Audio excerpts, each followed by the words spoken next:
Like having Lane, I know that's been an ongoing project. I appreciate you so much for that. There's a lot of emails went around and telephone calls, definitely calling people and everything, but we're trying to be proactive on that or once, twice every day. I'm talking to Miss Powell about it, who's the owner, and the contractors up there, they're drilling holes into the solid rock, putting rebar in and epoxy and that, so that'll hold the footing. And hopefully, it'll be finished in a while. They really not got the kind of weather to do much work up there, but hopefully that'll straighten out. And our roadway itself, the pavement itself is still in great shape. It ain't cracked or anything. It's still solid. And it's something happened over the weekend. But anyway, it's it's solid and everything. It's not giving away. So we've been watching that real close. And the width there, as long as the contractor stays out of the road, the width is as good as some of the, or even better as some of the other places down that little bitty road. So it's a real narrow road to start with. On the Southgate thing, is that something you'll see done this summer or not? We'll try to get it done before the end of June. Oh, Fiscal year. We'll try to get that. I heard you covered If we get some kind of fantastic weather in or something that's going to tie us down, we're going to try to get that done. up. Okay. Appreciate it. Anything else? Thank you. Thank you. We covered the old business on the government. We know new business I'm aware of. Anybody aware of anything new? Okay. Anybody have any comments to make? I'd just like to thank the highway department for all they do. They really go in some tough places. Body don't realize till they get out checking them out. They are. They've worked their tails off since that windstorm. They have. We appreciate y'all. I appreciate it. I'll make a motion to adjourn. All in favor?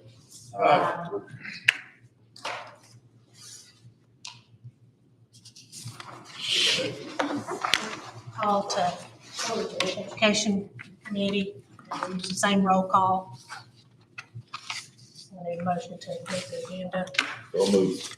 Second. All in favor? Any opposed? Need approval of the previous minutes. Motion to approve. Second.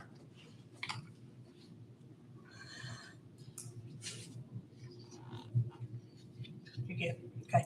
All in favor? Any opposed? Any public comments?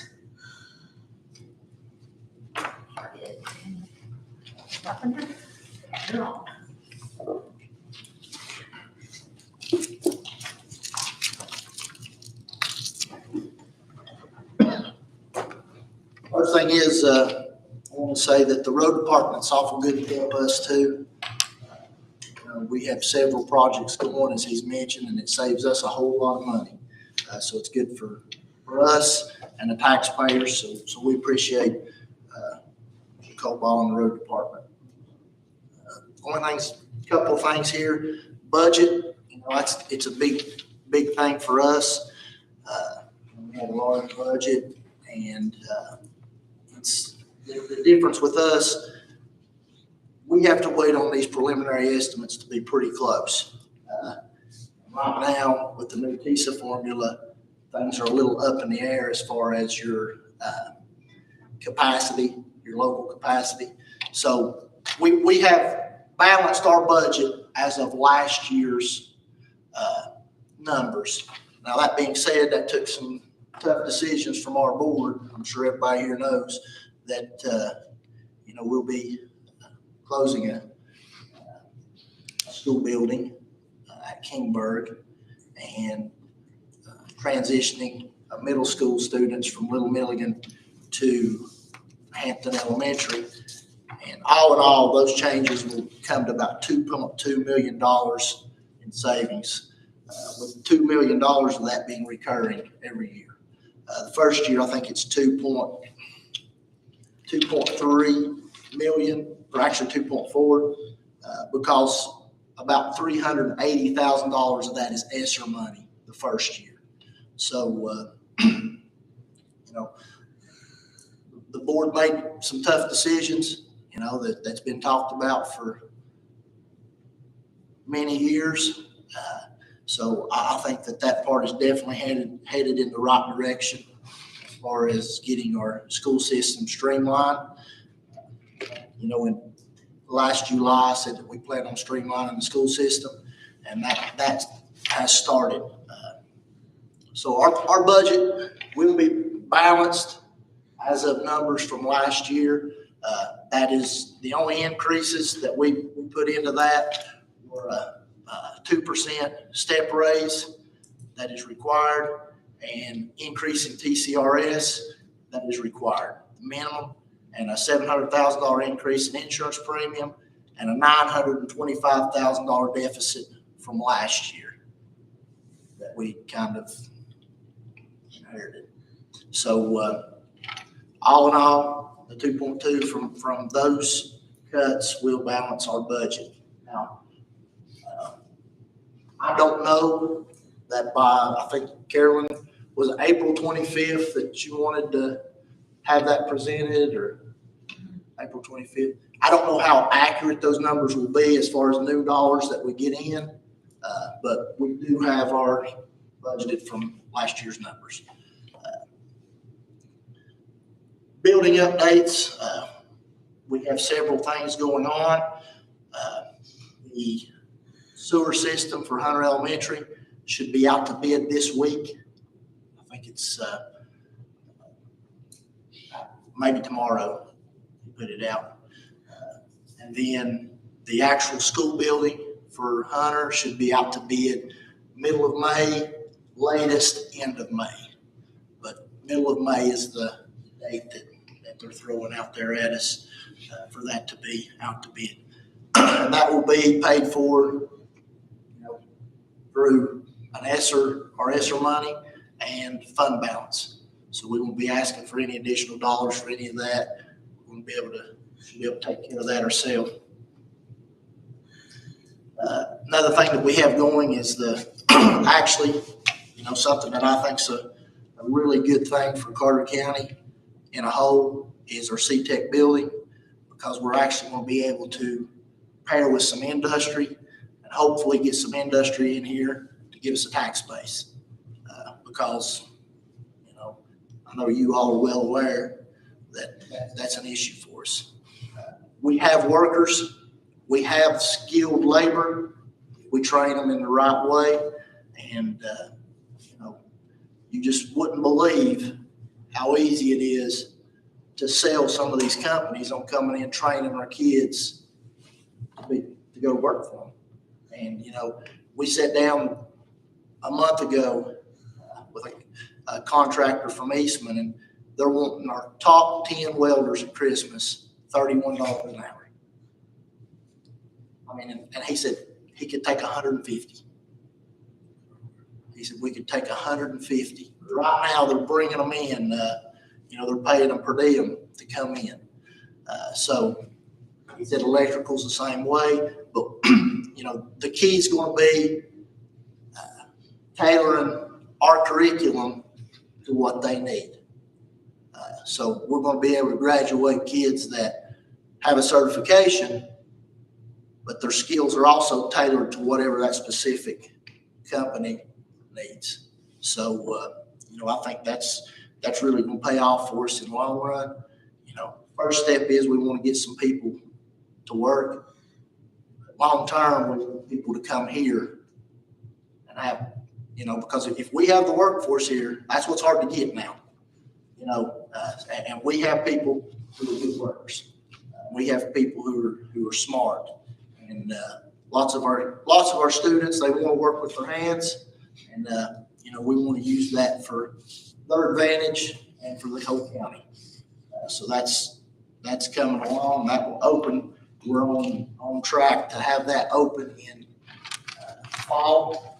And it's going to be absolutely zero cost to Carter County's taxpayers. It's 100% grant funded. So that's moving forward. Of course, it's testing time. April 17th through May 3rd. be the TCAP test for elementary schools. And I think that April 17th through May 5th is our high schools. It's a little bit different, but a day or two, but that's pretty close to the EOCs. We just finished up our ACT testing, and I can't give those results out yet, but I'm just going to say we've improved. And that'll be, in the near future, some of that. We are showing some real good movement in the right direction. Dr. Carper, when would they get the TCAP scores back, since they were kind of late this year? Well, they say that they'll be back, the raw scores will be back at the end of May. That rarely happens, honestly. Usually it's in June, and then your actually scores will come in, toward July, middle of July. Then your level of effectiveness will come in until August. With this third grade retention law, some of that's going to have to change. They're saying we'll have them back before summer school, and our summer school dates are June the 5th. Let me make sure on that. I've looked at so many dates today. June the 5th through June the 30th. We'll be having summer school at Happy Valley Elementary and Valley Forge as of right now. We are limiting our actual sites. The last couple of years, we've used every site. Every school had summer school. And it's not very financially savvy to do that. Because if you have a summer school at, say, Hampton Elementary that has a sewer treatment plant, you have to pay that month's fee, which I think is about $1,500 to get it treated and have it checked. And, so we try to stay away from that. Also hinders some projects that you have going on. If you have any kind of project, you don't really want to have kids in the building, get a safety issue.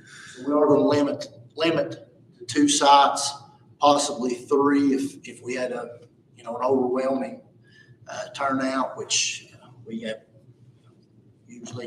We went back for the last 3 or 4 years and took our numbers, and 2 should really be able to handle what we would have.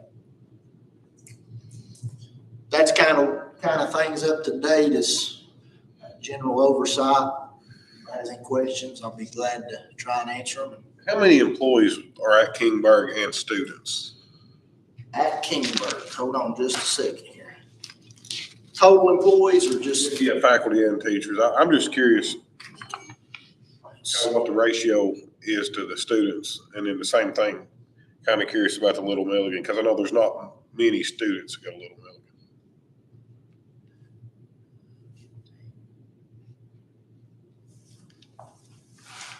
All right, now, and I could be missing because this is ballpark.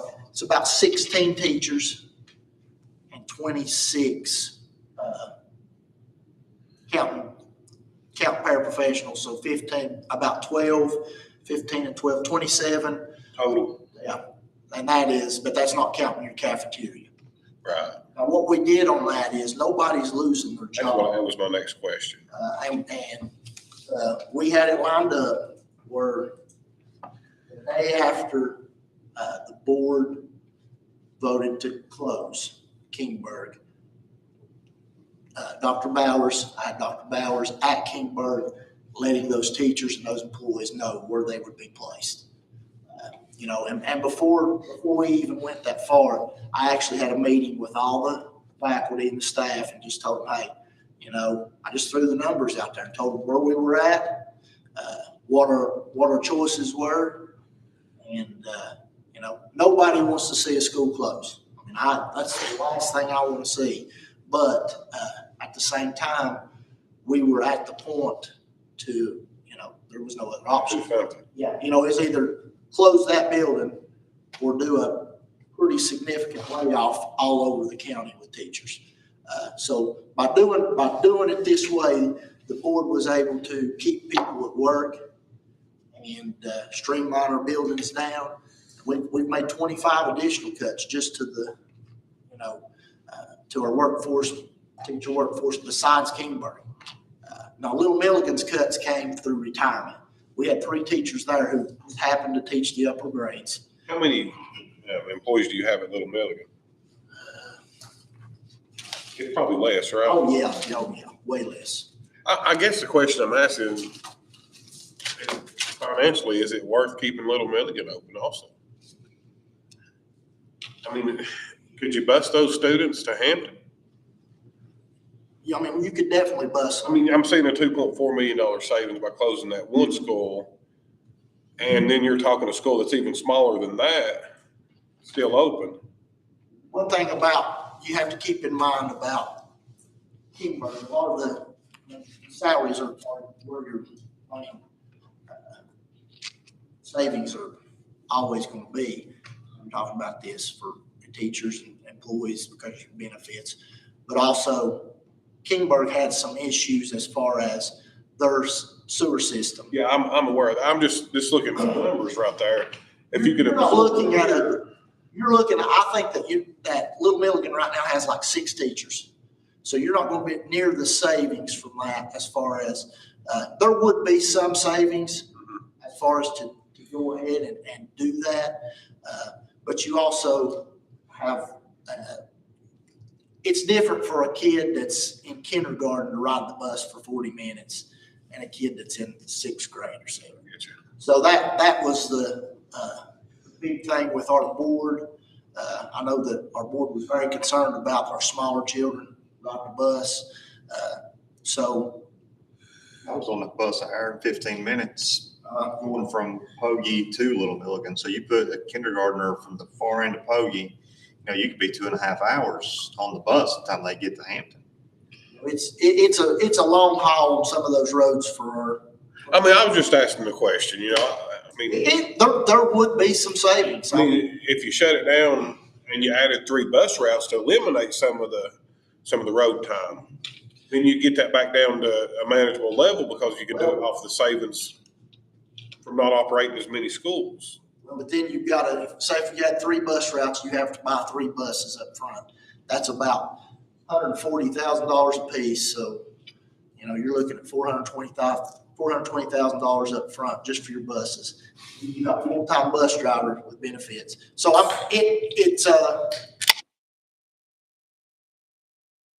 and you're exactly right. From just the financial standpoint, there would be some savings. Is it significant enough to alter those kids being on the bus that long? I say no, because at the end of the day, you all are in a financial business. I'm in a kid business.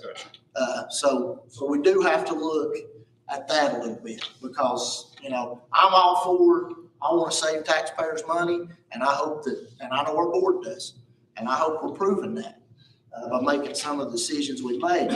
But we also have to be in the kid business, and we have to do what's best for kids. And sometimes it may cost just a little bit more to run a small school, but there's also advantages to it, So what we need to do is we need to, as we progress and things change, it may be something that comes up. But are the students losing out on opportunity to be in such a small school? I think that I do think at a certain extent middle school students were. Yeah. And I know they were. But I think in K-5, or pre-K-5, the lower numbers that you have and the more attention you can show those kids, the better it is. I mean, I think that, now from a teacher standpoint and a parent standpoint, if you have lower numbers, you're going to be able to do a better job with those kids. So that's something that the board definitely looked at. They looked at that, and I'll just be honest, there were some that's the direction that they really felt that we might ought to go. But at the end of the day, we also realize that we are in a kid business. It's not a huge substantial savings that was going to make or break us. So that was something that compromise that was made there, and it's in great shape. You know, the building's in super shape. You would lose kids back to Johnson County too. And there's a lot of kids that actually come from Johnson County, that go to Little Milligan. And, you know, with our new funding formula, you don't know how much you're gonna lose or how much you're gonna gain from those kids. So, you know, one thing that I really wanted to look at is, how does it affect us for a Johnson County student to come to Little Milligan? Is it beneficial for us as a system? Are we, you know, is it to our benefit, or is it, you know, not? So we will know more about that as this new funding formula comes in, because there is, you know, the way it's set up, there are some hefty, I'm going to say bonus money for what you do. Now, the thing about bonus money that I don't like is, you know, it's not recurring money, so we can't count on it all the time. But it's still going to be nice to be able to, you know, our plan's going to be to use that bonus money to make sure that we get new school buses. We upgrade textbooks. We upgrade devices, you know, because that stuff, huge. I mean, just our textbook adoption. Remember what $800,000? $850,000 just for math textbook adoption. You know, and that's something that you have to do. So, and our science will be coming up. So that's going to be money that we're going to set aside to make sure it's already budgeted and it's not going to sneak up on us. Dr. Carter, you mentioned SIAM too. Yeah, that's true. That's part of that 2.4 million. Yeah, SIAM, I've got the whole breakdown here. I can tell you what each place was going to save us. Maybe I'll find it. By closing Kingberg and moving those students to Central Elementary and Hunter Elementary, it's a recurring savings of $862,533 every year. That's in salaries, benefits. By transitioning to 6th, 7th, and 8th grade from Little Milligan, we save $203,786 every year. So right there's our $1 million that we were over from last year. Yeah. So that kind of took care of that. We cut an additional 25 spots. Now, when I say we cut an additional, I think we cut 15 through this school year. You know, as we had someone leave and we could tweak it or replace somebody here, you know, do some different things. We had about 15 spots. So that's a savings of the first year, $1,429,696. The recurring savings of those spots, $1,082,773. Now, also factoring into that is we are going to move our alternative school and our central office to Kingberg. Now, the reason behind this, Kingberg's sewer system, it can operate up to about 120 people and be in line with the permits, and we shouldn't have any problems. The guy said he didn't know if we'd ever have a problem. But a big issue was the cafeteria, you know, more than the restrooms or anything like that, the cafeteria. So with no cafeteria and less than 100 people, you know, that facility could be used for a good bit, and it's in really good shape besides the sewer system. So if we transition our central office there, it allows us to also transition SIAM, the alternative school there, and that will allow us to close another building. So that upkeep's going. It also allows us to put the CCOA, which is our online academy, which has about 100 students in it. So, you know, it's a pretty good size school itself. Those kids have to come in and out and have a place. The better place you have, the better, you know, the more it's going to grow. So we can put that there. Also, we're going to shift toward a centralized janitorial to buy our janitorial in bulk. So that's going to be a savings of, we think, around $50,000 a year just to buy in bulk. I'm curious, who do you buy that from now? Well, right now, it's just hodgepodge, different people. You know, some people use, Each school does. yeah, each school kind of does it on their own. You know, they're allocated, and a lot of them use, it's through Home Depot. They own it, but it's called something else.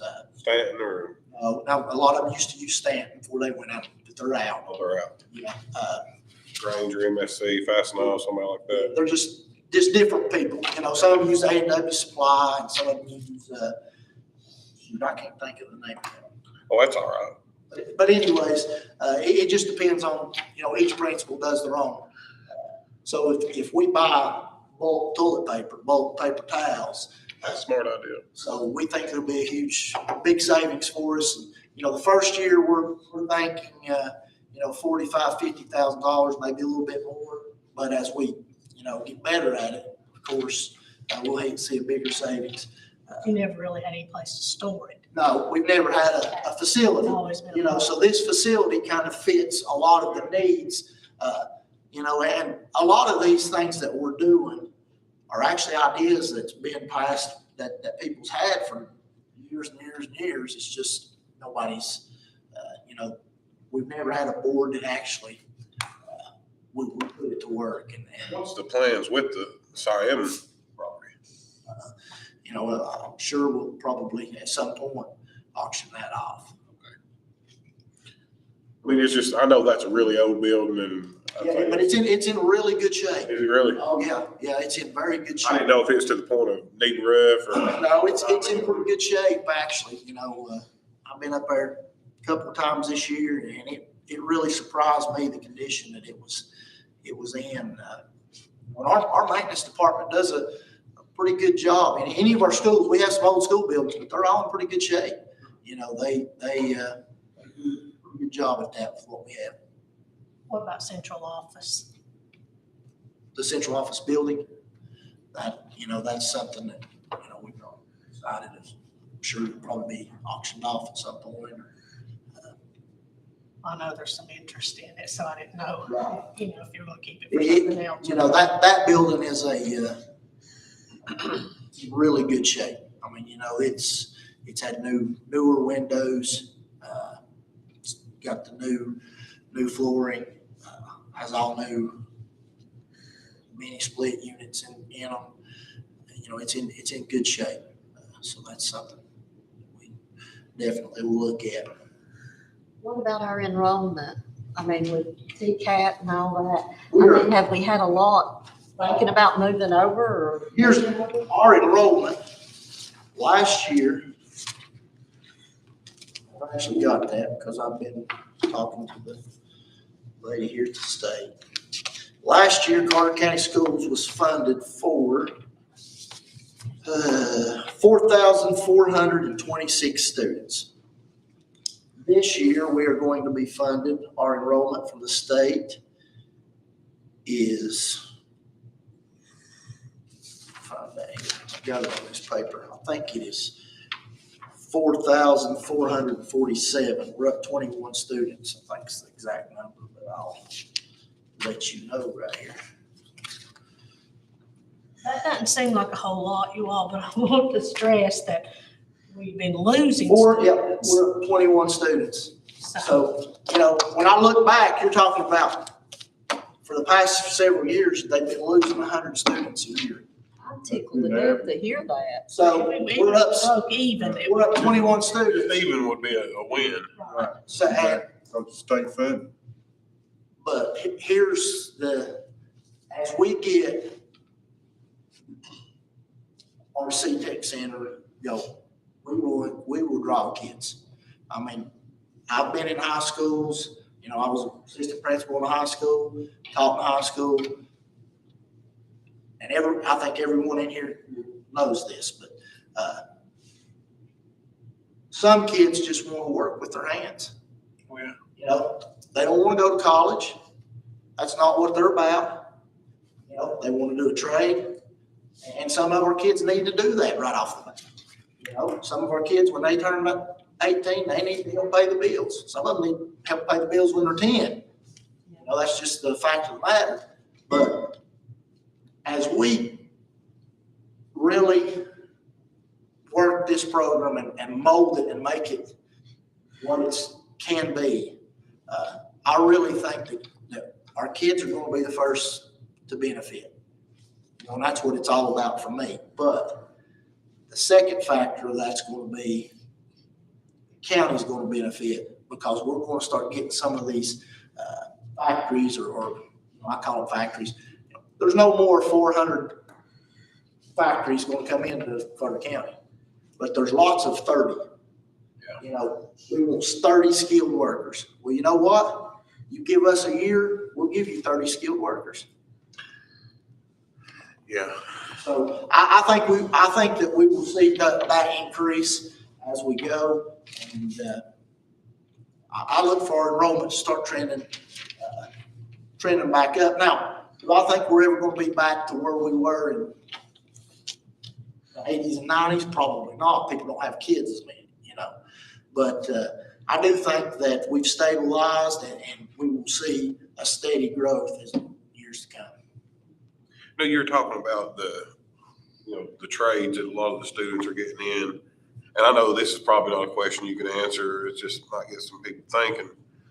Every month we meet down here and talking about CDL shortage, CDL drivers and all that. And I know that you can't get a CDL license till you're 21. Is there any way that the scholarship money could be deferred until somebody's 21? Because now you have to go to a school that's $3,000 to $5,000 to get a CDL. You can't just go study up and borrow somebody's truck, go take the test. Now, we actually looked at partnering with some of these companies. You know, we have several trucking companies right there on the North Carolina line, Rome Mountain. Yeah. And for the county, Yeah. the landfill needs a few drivers. The only problem is the 21. Yeah.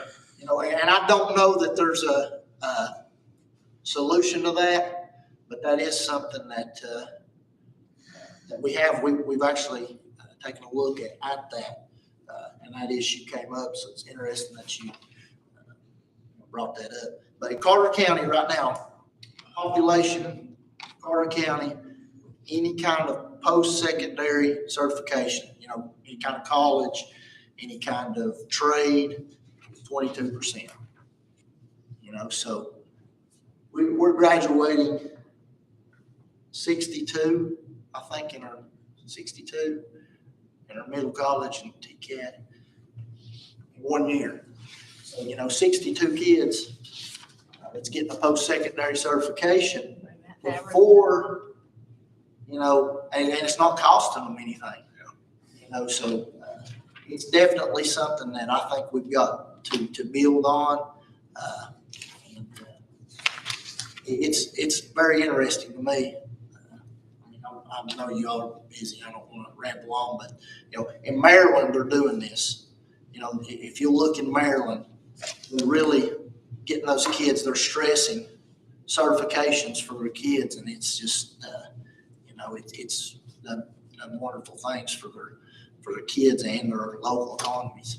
So that's something we're looking at. Dr. Carter's got some great ideas on this CCAT. You can just bear with him. Oh, I think he's doing a great job, though.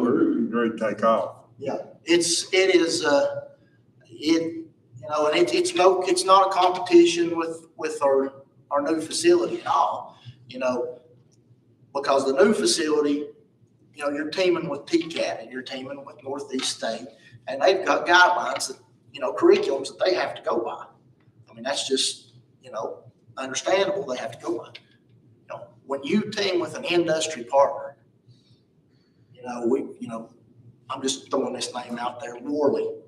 You know, if you team with them and you're tailoring your certification and your curriculum to what they need, you know, those kids have a big leg up.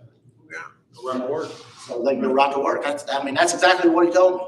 He said, your kids can go right to work when they get out of here, because the instructor we have teaching them work for him. They just tell him, hey, this is what we need these guys to know.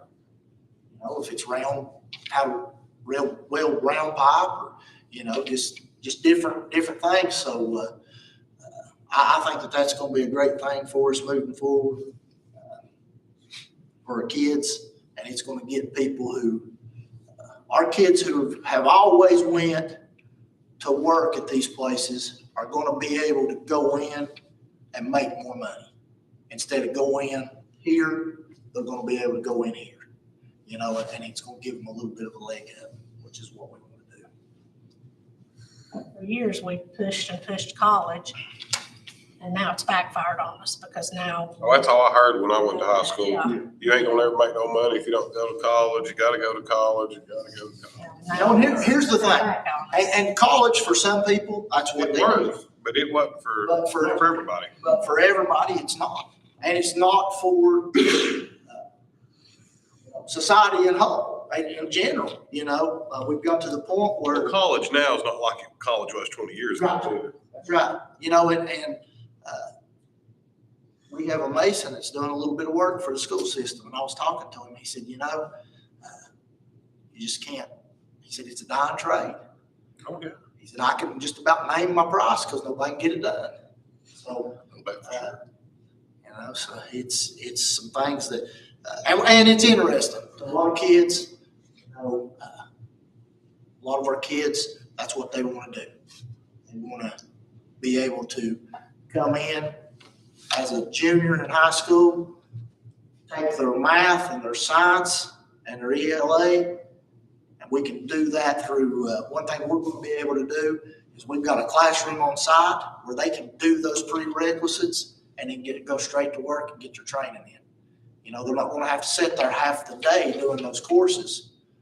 You know, they're going to be able to come in, do what they do, their required classes through, you know, we've actually worked with Niswanger, and we're going to provide some instructors, and it's top-notch instructors.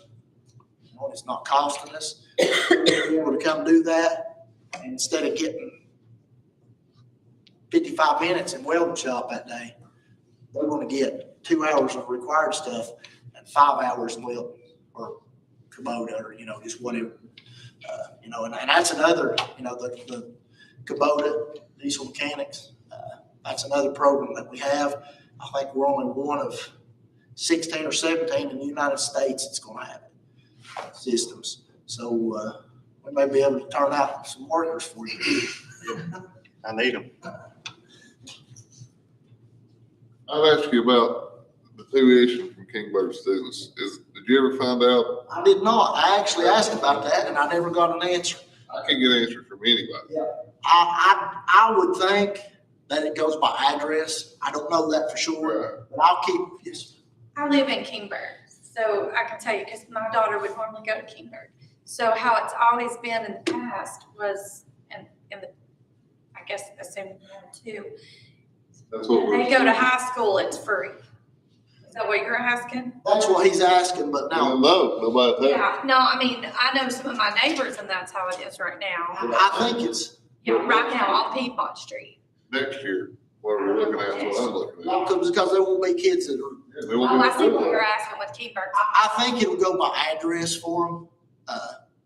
I'm assuming, I mean, they would just about have to go by address, honestly, or, you know, kids might just go to school there in 8th grade or something just to, so I think that the address, hopefully we got kids that don't want to go that route now. I'm hoping that those kids want to see the value of what we're doing in Carter County and will stay with us. So, but that is a question that I checked into. I just couldn't get an answer. Well, the transaction of the Milligan and Kingberg, will take place this next fiscal year, or? Yes.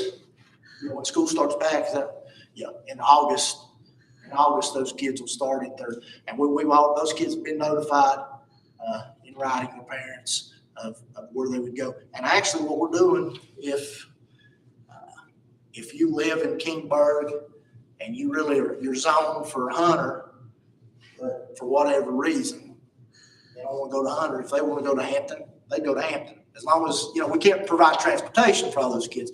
But during open enrollment, all they have to do is enroll at whatever county school they want to go to. So we're not limiting those kids at all. When you made this announcement, did you have a lot of pushback, or was everybody kind of open and? You know, here's the thing that I think that the board, you know, we started talking about this, and I know that everybody's wanted to know for, you know, months. They said, hey, you know, what's going on? What are you gonna do? What are you gonna do? But we just felt like if we let the students and the teachers know first, and we talk to them and explain to them what's going on, why is this even happening, you know, and when you look at the numbers and you can sit down and show them, hey, you know, do you want to have to pay this much for insurance every year, and every year it's going to go up, you know, or is it time for us to start streamlining some things? And you know, nobody wants their schools to change. I understand that. You know, and I love a small school. You know, I know that you know, I went to Valley Forge and Siam. And, you know, when I was at Valley Forge, it was actually a pretty good sized school. But you know, Siam was a smaller school. I worked at Clallan High School, so I know that the community revolves around those small schools. We can keep that as much as we can. And that's another part of the Little Milligan.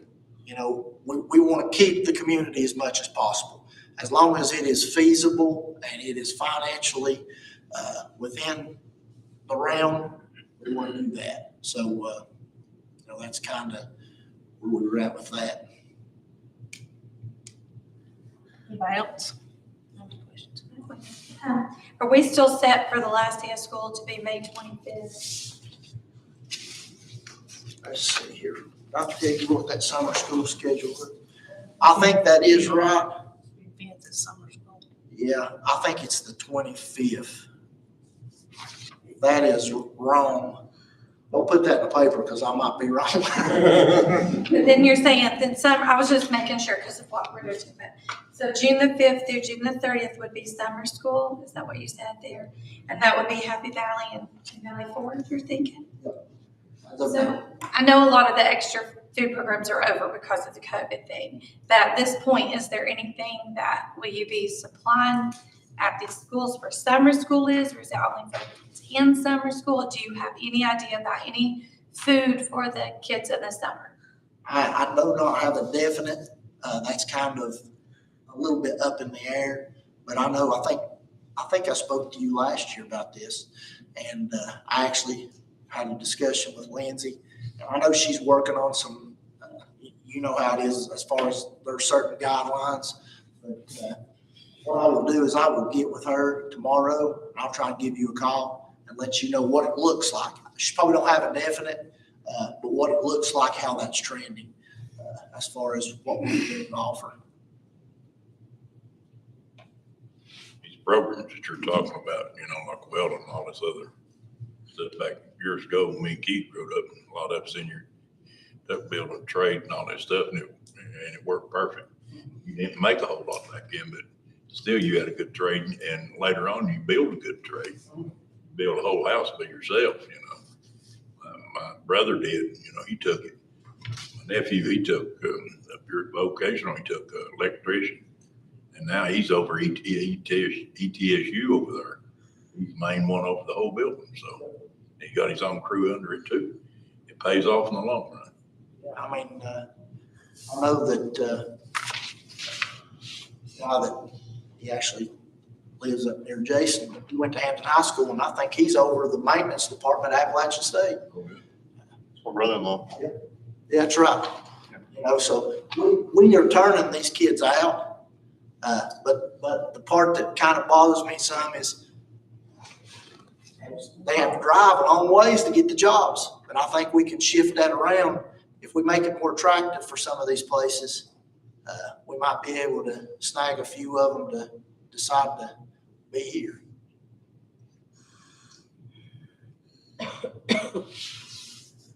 Anybody else? Thank you. Thank you. Thank you. Well, you're still here though. Okay. old business and recycling. Okay, We, I told you that after we started that, 2 days later, literally 2 days because we were out for snow.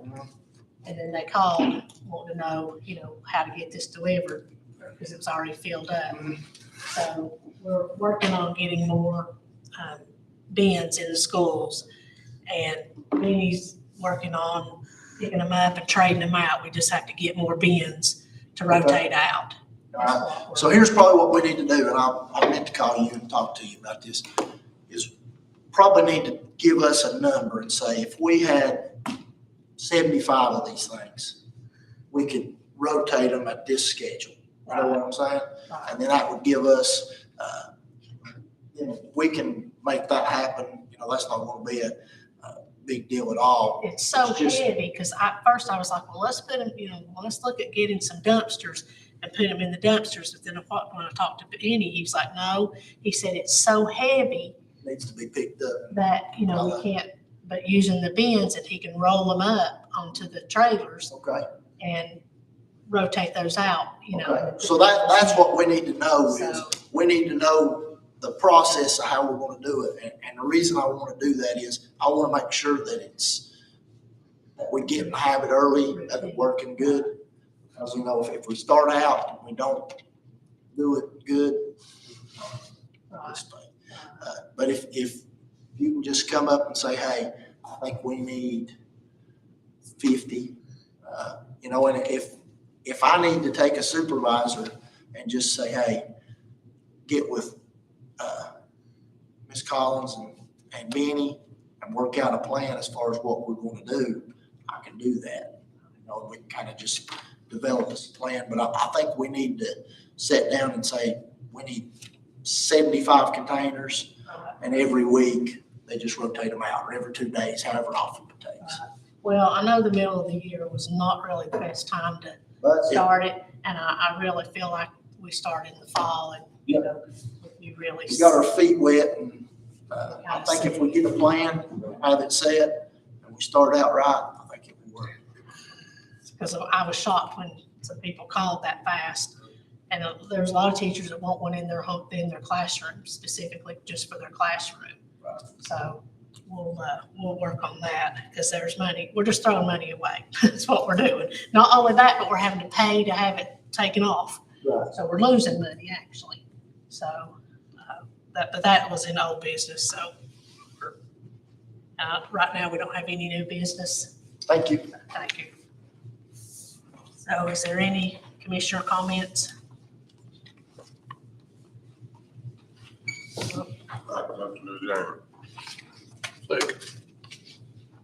To adjourn.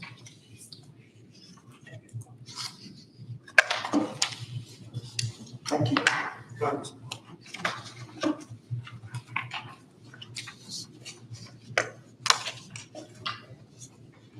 We'll use the call to order. Sorry, we didn't take a vote. All in favor? Any opposed? Landfill meeting will call to order. We'll use the same roll call that we've had on previous two.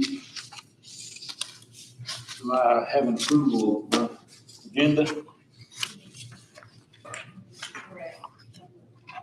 Oh, yeah, on 6, I made a mistake. I put landfill.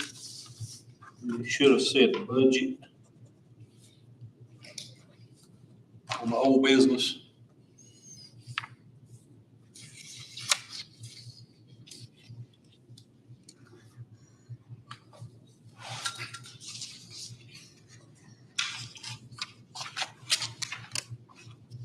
I hear a motion to make that change. I make a motion to approve those changes. All in favor? Okay, now do I hear an approval on the agenda? Second. All in favor? He made changes to the agenda first. Did you get that one? Yeah, I got that. Okay. And then he made a motion to approve the new agenda.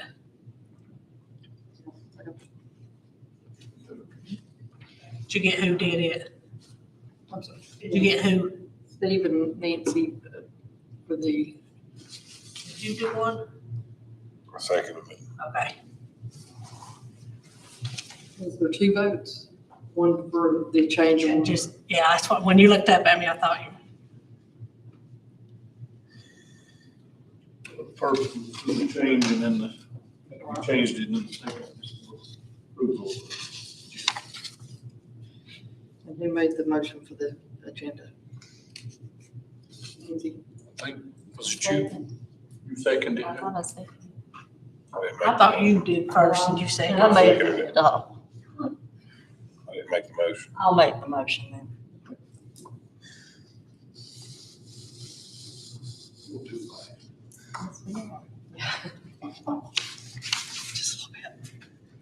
Ready? Did I hear an approval for the minutes from the March meeting? Motion to approve. Second. All in favor? Uh, No public, make a public comment, so we'll go into old business. Landfill budget was rejected and redone. And you should have a copy if Carol dropped to the meeting tonight. Had time to look over that, see if there's anything that, everything looks okay, that we can approve this, or it can go back to the budget on the 13th.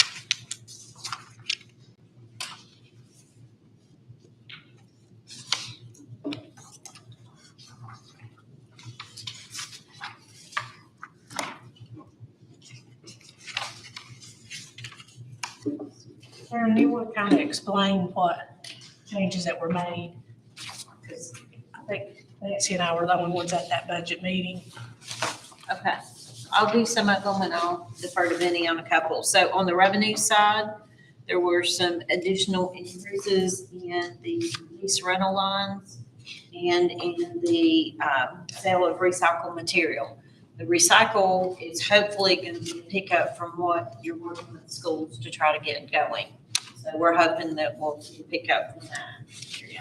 Those are the only 2 items that changed on that schedule. On the back page is the payroll schedule.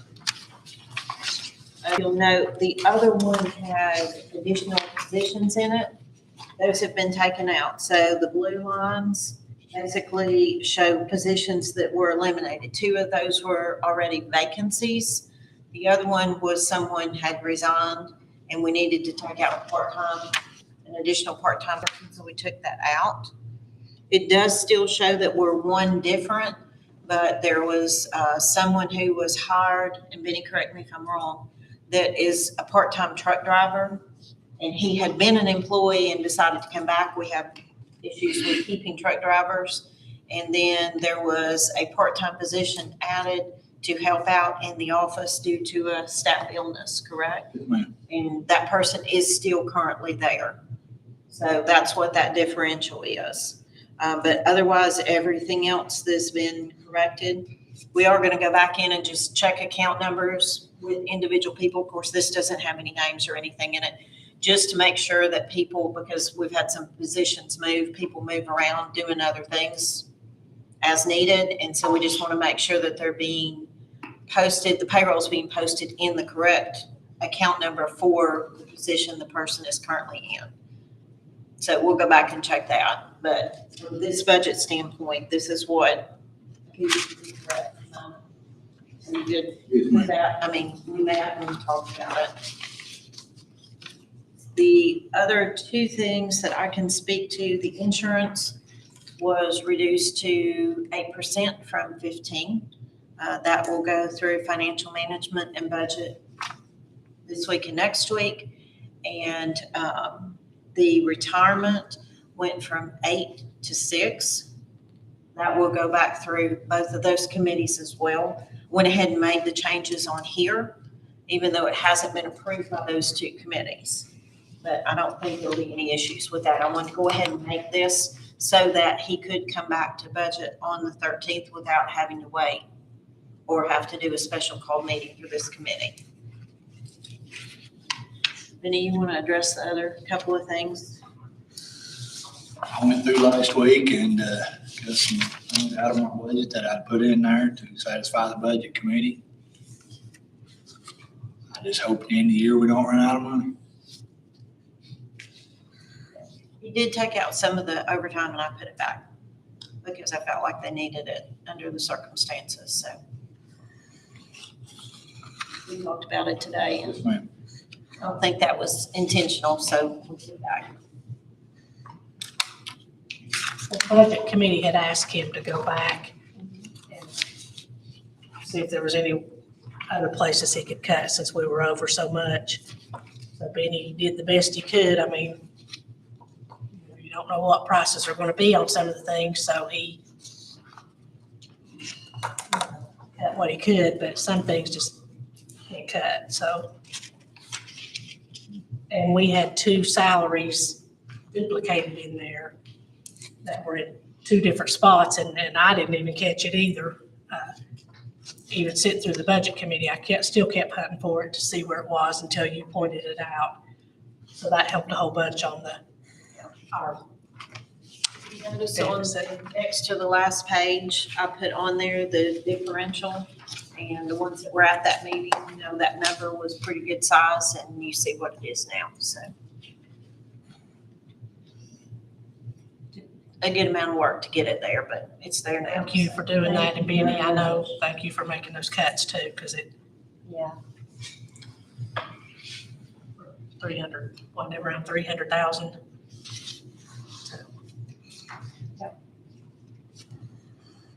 Good. So everybody recycle to get that recycling part of it. Recycle as far as possible. And actually, Mayor Woodby's not in here, but she's actually going to get bins for all the government buildings too, and put them in there. Now, we've not worked out how we're gonna get them all picked up yet, but those janitors will be able to help more with that as opposed to the school janitors. So we're working on that too. It might, you know, it's not gonna be a huge amount, but it'll be less we have to haul off to, you know, another landfill, so. Side note real quick, just kind of random because you said that. Can you recycle shredded? Yes, ma'am. Okay, because, I mean, that's one thing in the finance department. We have to shred a lot of documents. That stuff goes in the trash. It's clean paper, so it should be able to be recycled. That's considered office, so it's, as long as you keep it separated from newsprint and so on, it's good stuff. It's all kept separate, so that'd be awesome if we could recycle that, because every day it goes in the trash can and Well, that's the key to, we've got to get the school system and here, the buildings, to understand the difference between clean paper and other paper. Because if it all mixes in, then now we've got to pay labor to get it separated. And that cost, you know, that's going to cost us. So our whole objective is to get just clean paper in these bins. We were just talking between their office and my office, and ours is separated, so it's clean. That's a good amount right there, just from the two offices. Shredded takes ours. So if we could arrange, because we go through a lot of paper. You have to pay shredded. We got that bill out. You don't have a shredder. No, I mean, where they're paying shredded to shred it. You can come pick it up and that new bill they wouldn't have to pay. Like we shred Well, our. A lot of ours we shred has our to own. be, a lot of it has to be shredded. It has personal. But some of it we may be able to shred ourselves, so I know I shred all of mine. I think we're like, the tag office has personal information on it. It's required to be shredded. A lot of it does. Yeah, but some of it we could possibly shred ourselves. I mean, I know we shred all of ours ourselves. We don't. You get one of those bins and go over what needed to. Well, the way these bins are, there's only a slot in the top. That's, you can't put anything but paper in it. Well, I mean, you could, but so, I mean, you can't put cans or anything like that, but you could put newspaper in it, and we don't want that. We just want regular. I mean, we can still recycle newspaper, but it needs to be in a separate bin. Or cardboard or whatever. Everybody try to recycle so we can get some more money there. Help this budget. Yeah, I should do. We need a motion to send this back to budget again. I'll make a motion as long as Carolyn's good with it, we'll send it back. One second. First and second. All in favor?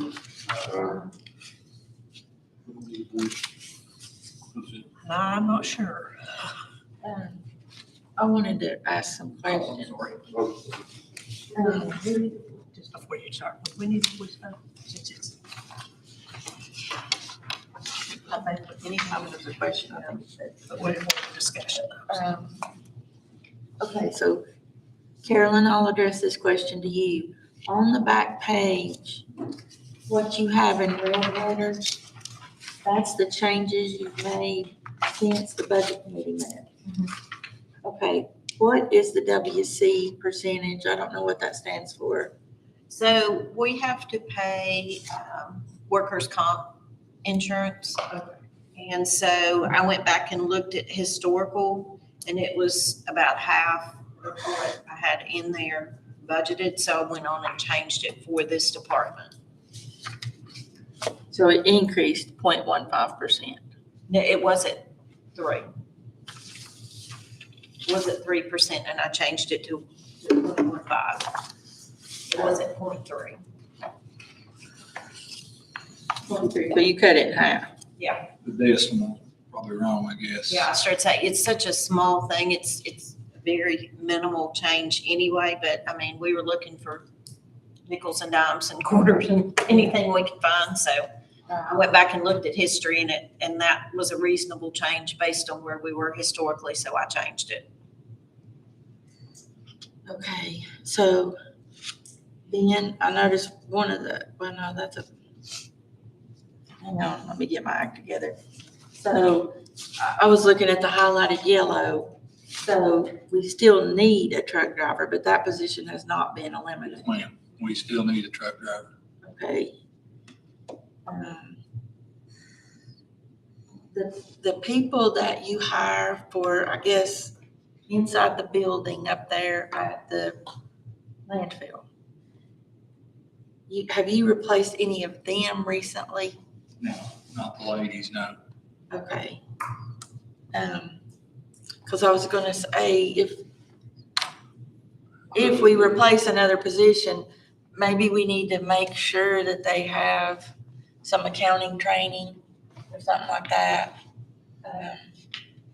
And, you know, I don't know if you would be interested, but I know at least the finance department, she usually has one financial management committee member sit in with her on interviews for new people. I don't know if that would be helpful or not. That will be up to you guys. Those folks make $11 an hour. So to get somebody with accounting experience, I don't know if they're gonna come work for $11 an hour. Just being honest.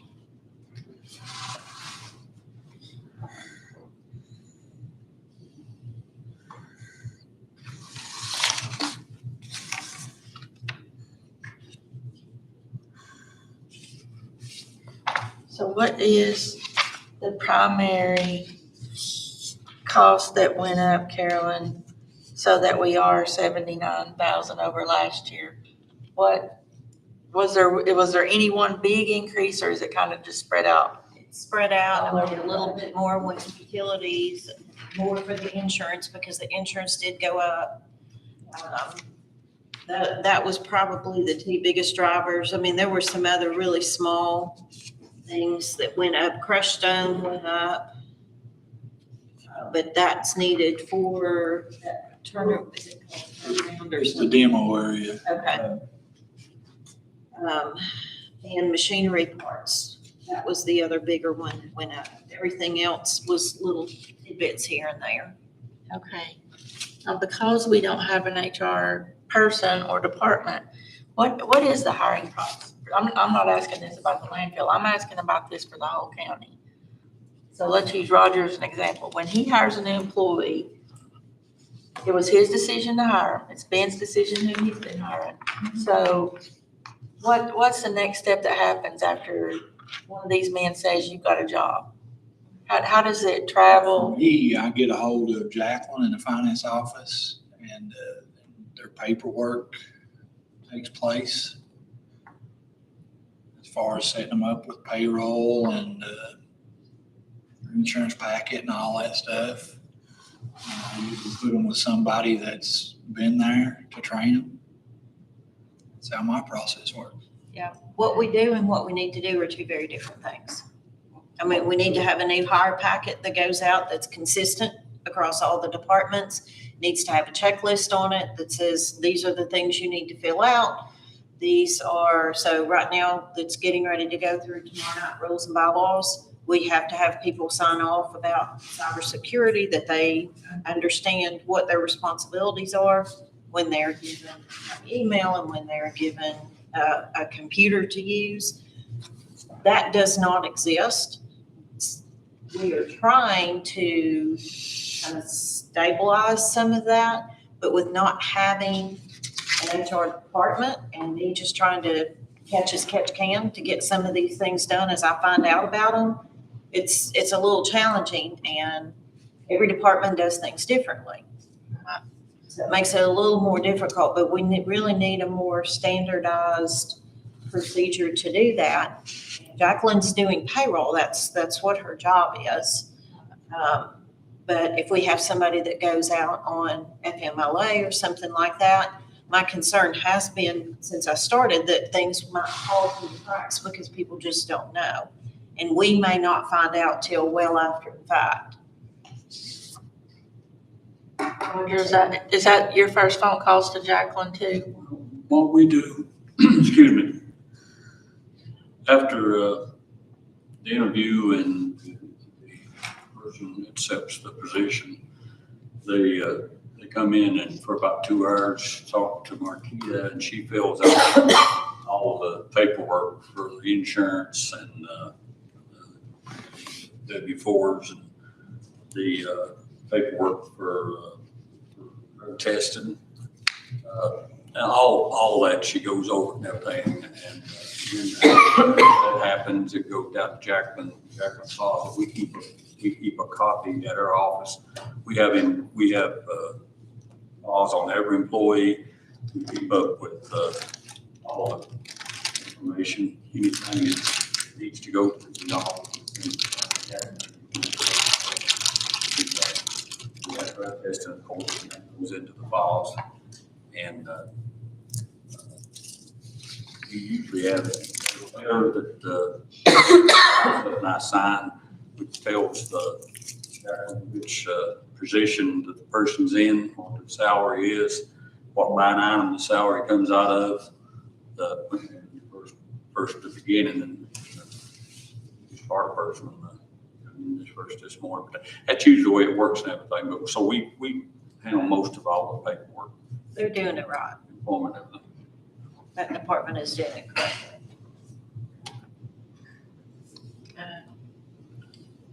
I think one of the differences there is though that Ben's clerical help is busy weighing people in and stuff like that, right? And so that's a little bit different ballgame. We have, Marquita sort of acts as an HR person for our office, does that plus all the computer entries for work activities out into the field.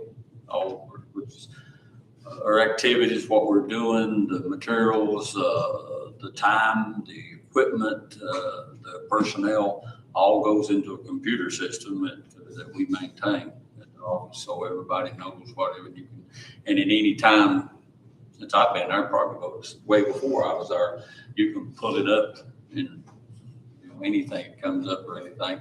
We also do which I didn't go into with employees, but we also have capital assets that we gain each year, especially on bridges and roadway that we pave and stuff. We gather that off the computer and it comes in to the financial office for audit on where we spend our money.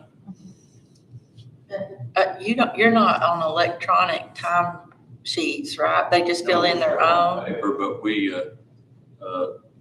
will probably end up having a time clock with electronic, plus overtime and special events and stuff will probably have to be entered in the computer system. Carolyn, how often, if it ever has happened, I don't know, does someone get hired at maybe a higher rate than what that department head has in their budget? Does that ever happen? Does it happen often? I wouldn't say it happens often, but it does happen because I have no control over what they send in. And if it's payroll and they've already hired them, it kind of is what it is. I don't have any issues with anything that comes out of Roger's office. They do it right. That's not the case with some of the other departments. And some of the other departments have more staff to handle that type of things than others. I would eventually want to get it centralized and consistent, so it's done across the board for everybody. What Roger does is more custom to what I'm used to doing. Yeah. You have to have the personnel to do it to start with. I know Benny is in a situation where he's not having an HR person in his unit. He don't have that. He cannot. And there are probably other departments that's that way too. We see him get some kind of a office person to take care of that, so he can take care of the other things that need to be done. Kind of needs to be countywide though, like you said, they need a packet that every new employee gets, no matter what department you're in. It's got the county rules or the, sick days and, whatever. Jacqueline will hand them a copy of the handbook. That's right. And she'll hand them a copy of the insurance, but somebody needs to really come in and sit, they need to sit down to explain all that. Now Sequoia comes in on the health insurance side of it, but sometimes the employees don't, they'll come in if new employees are hired, but we can't make them go sit with them. If it was one of those things where you give them the information and somebody kind of goes through the basics of them, and then they can speak to a representative from Sequoia to go over the details of it, then I think that's a whole lot better. But where I came from, I had it created, it was a packet and you had basically a checkoff list. Of course, now they also had to do a lot of trainings before they started or right after they started, as far as insurance requirements, sexual harassment training, those types of things. That's not really in place here. But they had to do that. They had so many days to get it done after they were hired. And I tracked it through the payroll system, had all that set up. And like I said, there was a checklist. So every department head knew we had to do all these things in order to get that person and get them in hired. The person who was inputting their information into the payroll system had all of it right in front of them. They didn't have to chase. Jacqueline spends a lot of time trying to chase paperwork down. Like I said, Rogers is efficient. We don't have to chase normally for his department. We got that checklist. We come from Jacqueline. Another thing I mentioned is the employee's handbook. We make copies of it in any form or anything, and that's given to the employees, and Marquita sits there and goes over the high points of it and ours we work now. Now, our employee handbook is a little different than the county's, but it's the hours we work and the time off. We take one of our guys takes a vacation at 10 hours a day instead of 8 because we work 10 hours a day and all that stuff like that's different, and it's noted in the handbook. School system would be different. It's in the internal control. Sheriff would be different. Is that internal control book at the office that we're supposed to go by? I just, it's, Anyway, but that employee's handbook is something that should be handed out to an employee when they sign on, right there, when you know, fill out the rest of the paperwork and go over it with them a little bit and then tell them to read it. I mean, I have to admit, she does a lot of chasing, trying to get the information. And I'm too strict about, we gotta have it. I mean, we can't put stuff into the payroll system if we don't have all of their information. And those people don't come to our office when they're hired. They go to wherever they were hired, whoever that either elected official or department head is. So if we don't get all the information, then we're going back and saying, well, you forgot this, or you didn't include this, or we're missing this. So that's not uncommon. Thank you, thank you. Maybe something we need rules and bylaws to really take a look at upcoming year. Some type of checklist or whatever. Like you said, every department's gonna be a little bit different though, because I know the school system, they do have some, when you go in and have like an orientation or whatever, they've got the people. You know, and usually it's in the summer when school hadn't started yet, so they even have more people to do it, but, you know, the animal shelter's not gonna have the extra people, Benny's not gonna have the extra people, you know, and I'm sure there's a couple others that they don't have it too. Just something that'll make it easier on them too. It would make it easier on them, and it would make it easier on the payroll staff. If everything was in place and had a checkoff list and it was all in a package and handed to them, so you didn't spend a lot of time running after things and chasing. And it's easier for the employee. It makes us look better as an employer when we are organized and we give them that information and they know everything up front.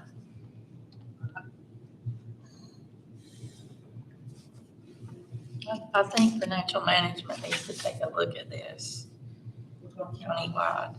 Yeah, financial management, who did I say? Rules and bylaws, but financial management too. Anything else on the budget? I think we need to back up because Kelly said, because this is dealing with money and in the budget, we need to take a voice vote. All in favor? Call the roll. Send it back to budget, Send it back to budget committee. And Steve made the motion, Jason Wilson made the second. Bill Campbell, Yes. Nancy Brown, Yes. Steve Burrow, Yes. Gary Kemp, Yes. Ginger Holdren, Yes. Jason Clausen, Yes. Jason Reisnick, Yeah. Kelly Collins. Yes. And I mentioned one other thing real quick, and Roger made the comment when he was doing his about budget amendments. So Benny had a whole list of stuff we're cleaning up, account numbers to make sure that we've not overspent our preparations in particular line items. Sometimes that does happen. Sometimes it can't be helped. There weren't, that I can remember off the top of my head, there weren't any that came from fund balance. They all were Yeah, you're switching transferred line. in between other line items. That is normal for this time of year. We kind of, go back and forth on this. That is one of the things that the auditors require, which is new to me to do. I'll be honest with you. That was something that, and I did it last year on the county side. I didn't do it on the schools. I didn't do it on some of the other ones. So it has to be done for everybody. So what we've done is he and I talked and went in and I gave him recommendations to move things between line items. We try not to hit fund balance unless it's absolutely necessary. But for payroll, for example, there were a lot of things that were evidently people been charged to the wrong departments, or they were working in a different department than what they were originally put in. So we did a lot of cleanup in those areas. So that will be something that we will do again before the end of the fiscal year so that we can make sure everything is clean for year end. And that'll be, all departments will be doing that. Some are a little more challenging than others. They all want to spend that money before the end of the end of the year, they don't want to lose it. It's not just landfill, every one of them does it. All of a sudden, they're gonna buy something that, so they don't lose that money, It's the year-end thinking frenzy. you know. I don't blame them, that's their department, and they'll protect it as best they can. I'd just like to say thank Carolyn and Benny for going over this and doing it. But a budget's a budget. You can't predict it's gonna be up or down.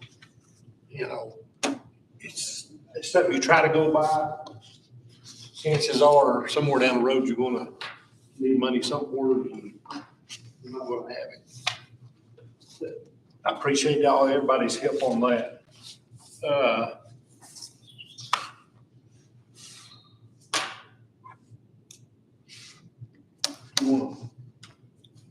I give you a handout. That's got pretty much what we did across the scales this month, front page.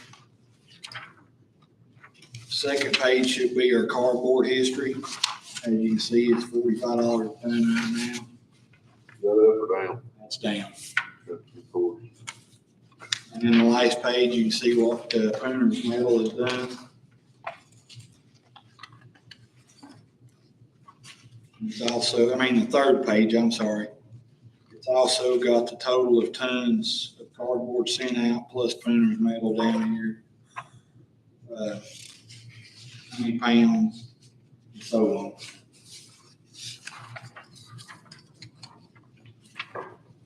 Any questions, Eileen? What's this back page about? That's just basically,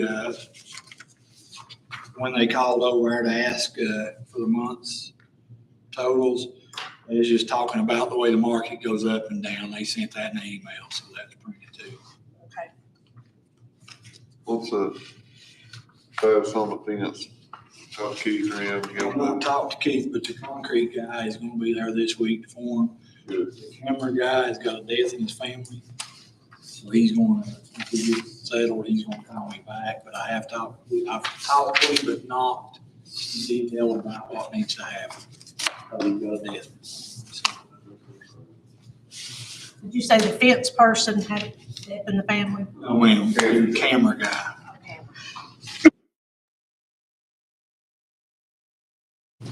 Hard to get. About the only one left doing So concrete's gonna be done this week? Weather permitting. And then you put the fence up around it? Fence will come in behind it, and then they'll move the gate and stuff. And then we'll be ready to start. To have friends come down and take pictures and let everybody know what we're gonna do. So hopefully by this time next month, What are you doing with the next landfill? we'll be recycling at that center.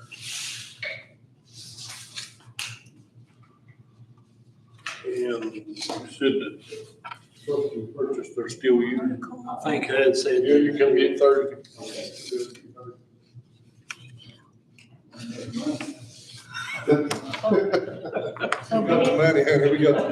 So when it's complete, can we call both newspapers and send out a Yes, little ma'am. press release or? Yes, ma'am. Yeah, well, that's what we was gonna, when we get it done, we was gonna get you to come down and have the Cut the- paper. Cut the paper, Yeah. cut the ribbon. Yeah. Well, I'm excited. I'm sorry. Tree hugger, it's not that. It's just when I realized how much money we're wasting on this paper. It just, It's a twofold win. I mean, you don't have to pay to get it, they pay you to take it. now, I mean, that's not to say 3 months from now, clean paper bottoms out. It could. I mean, you don't know. But after hearing some of the other, the places that are closing and the logging issues of paper, because, when we went to COVID, we all went to computers a whole lot more. So we, lost the edge there a little bit. So hopefully we can get this. The only problem I see with the paper at the schools is when we're out those 2 months. That's gonna hurt us, but hopefully we can get the government offices involved and we can start picking up a little bit there. I always start here around school. Well, let's have patience every now and then. So I'm teaching summer school, so it kind of is year round. Guys, one other thing, we're closed Good Friday for the holiday, or they say we're closed. We have to operate the landfill for the city, but I know we decided to work on Saturdays. Is it okay with you guys if we close the recycle center on Saturday so our guys will have a long weekend? I think that's, For Easter. yes. No problem with that. Other than, They asked me about it today, and I said, well, we're having a meeting tonight, so I'll find out for sure, so. Because it's just half a day. Yes, ma'am. I don't see, no, that's. I think they deserve it. They work hard. I'll make a motion that, they have this Saturday off to observe Easter Sunday. yes. I second the motion. Thank you. All in favor?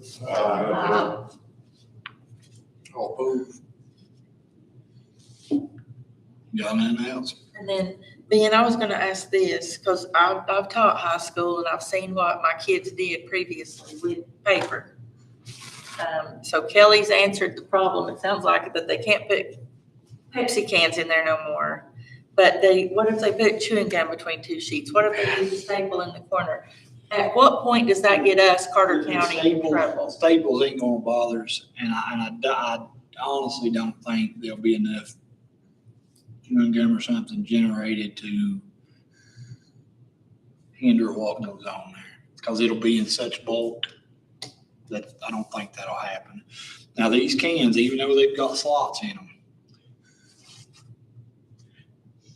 you can still raise the lids. So that's something, unless there's a place for a lock No on, place for a. unless you do something like that. So that's, And Dr. Carper and I had, a while back, even talked about getting those, it's not really a lock, but I don't know what they're called, because I don't know this. But it, twist, so they really have to make a big effort to twist it, get it out, and then open it. And so we were talking about that. and that would be the only, as far as cans and stuff, because this little slot, it's not that big. It's a real So they're gonna have to, They can't get a can through it, even if they smash the can. I don't think. It'd have to be smashed so thin that they're not gonna be able to get a can through. It literally only has a slot this big. You can't even put a big stack of paper through it. You'd have to, And it may be something that we zip tie to, or that when we come out to exchange cans, we can take a razor knife once it gets there and That's a good idea, zip tie 'em and then. cut it. Cut 'em. A pack of zip ties is one. That's a good idea. I'll talk about it. Take it to the recycle center. How do you just open the lid and dump it off? That's what we'll do. We'll dump it. We'll have a bin set up to dump it in there to where that it's all together, so it gets baled together. That's clean paper.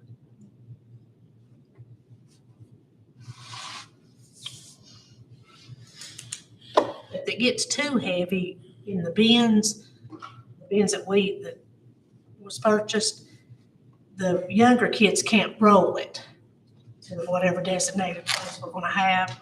And we want to get the kids involved in recycling. So that's one reason why we didn't want to go with the big dumpster or whatever. We want them to be able to roll it.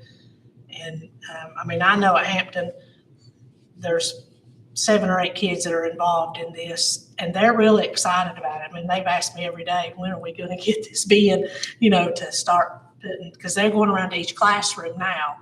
And, we've got different types of boxes to put the regular paper in, and then they're dumping them in the bins and, rolling them out. So, of course, that's the younger kids, your high school kids are not gonna be quite as excited. But now the calls that I got were from high school teachers that they said, we want one in our room. The sheriff's department used to do the Like, teens, when they came to the school. where they came out to the younger kids and did a small skit to kind of, talk the younger kids into recycling or kind of teach them. They didn't do that last couple of years, so maybe we can, and maybe they didn't get the grant, I don't know. But maybe we can talk to Sheriff and see if we can start that back up. Because the little kids, they think that's cool. Oh, yeah. But now, like I said, high school kids are not going to necessarily think it's. Well, back when I was in high school, I volunteered to get outside all the time so I could smoke. Why don't you do that? It's not confusing when They're vaping nowadays. They wasn't no paper to worry about then.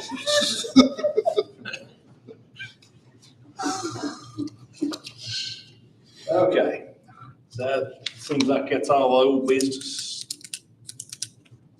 that I can think of. Any new business? We won't have an update on the new audit for a couple of weeks at least. I haven't heard anything, so I don't know. What do you mean, the IT audit or? On the other audit. Oh, yeah, I haven't gotten. I think they're starting the IT audit either this week or next They were week. supposed to have started the IT audit last week, but I haven't seen her, so I don't know. She must have gotten delayed at wherever she's at, was last week, so. That's the only new stuff that I know of. Well, last I heard that they would, whenever it was all complete, they would send out that. Several weeks, I think they said 4 to 6 weeks maybe.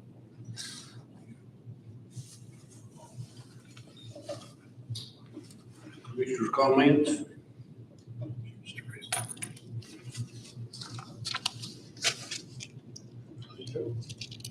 So make a motion to adjourn.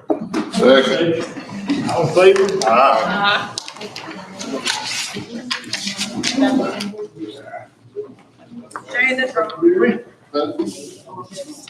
I drove the street because I'm not proud at explaining it.